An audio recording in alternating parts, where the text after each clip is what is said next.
14वां अध्याय। जलंधर की उत्पत्ति। व्यास जी बोले, सनत कुमार जी, जब भगवान शिव ने अपने क्रोध की ज्वाला समुद्र में प्रवाहित कर दी तब क्या हुआ?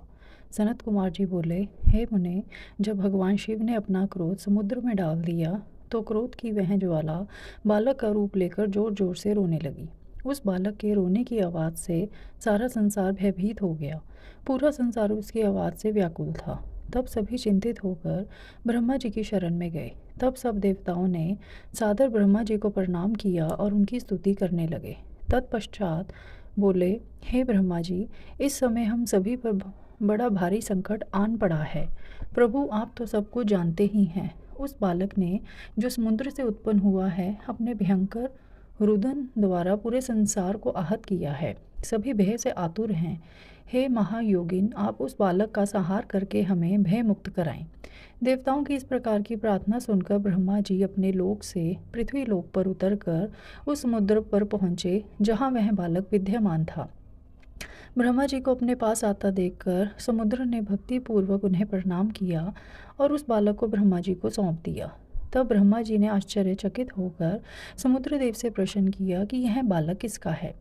ब्रह्मा जी के इस प्रश्न का उत्तर देते हुए समुद्र देव बोले कि हे भगवान, यह बालक गंगा सागर की उत्पत्ति स्थल पर प्रकट हुआ है, परंतु मैं इस बालक के विषय में और कुछ नहीं जानता। इस प्रकार जब ब्रह्मा जी समुद्र से बातें कर रहे थे तब उस समय उस बालक ने ब्रह्मा जी के गले में हाथ डाल दिया और उनका गला जोर से दबा दिया, जिसकी पीड़ा स्वरूप उनकी आंखों से आंसू बहने लगे। तब ब्रह्मा जी ने यत्नपूर्वक उस बालक की पकड़ से अपने को मुक्त कराया और समुद्र से बोले कि तुम्हारे इस जातक पुत्र ने मेरे नेत्रों से जल निकाला है, अतः यह बालक जलंधर नाम से प्रसिद्ध होगा।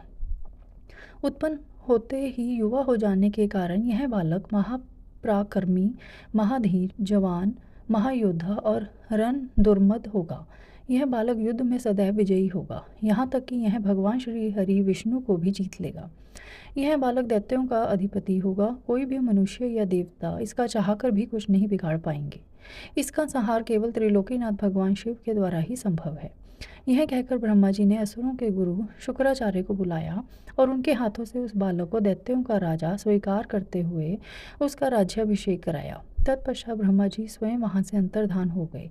अपने जातक पुत्र के विषय में जानकर समुद्रदेव बहुत प्रसन्न हुए और वे उसे अपने निवास स्थान पर ले गए।